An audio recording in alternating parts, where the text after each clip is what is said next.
Nagwagi ang PNP Lady Patrollers bilang kampiyon sa UNTV Volleyball League Season 3 matapos ang isang matinding tagisan kontra BFP Lady Firefighters sa Game 3 Finals na ginanap ngayong linggo, Hunyo 29 ngayong taon sa PhilOil Eco Oil Center, San Juan City.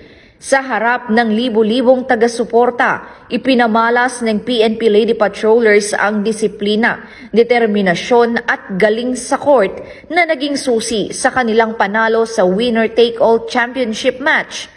Sa tulong ng kanilang matatag na depensa at matitinding atake, tuluyan nilang nakuha ang kampyonato mula sa katunggali na BFP Lady Firefighters na hindi rin nagpahuli sa ipinakitang tibay at puso sa laban.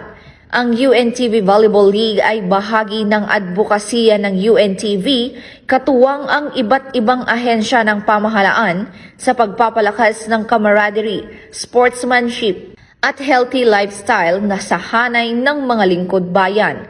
Tampok sa Season 3 ang mga kupunan mula sa mga ahensya gaya ng PNP, BFP, AFP, DFA, PhilHealth, COMELEC at iba pa na layuning isulong ang pagkakaisa sa pamamagitan ng sports.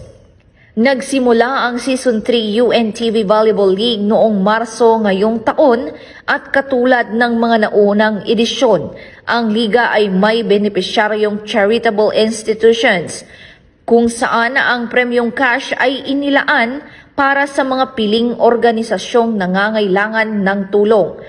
Para sa mga hindi nakapanood ng live, maaaring balikan ang laban sa UNTV Sports at UNTV News, Facebook at YouTube channels.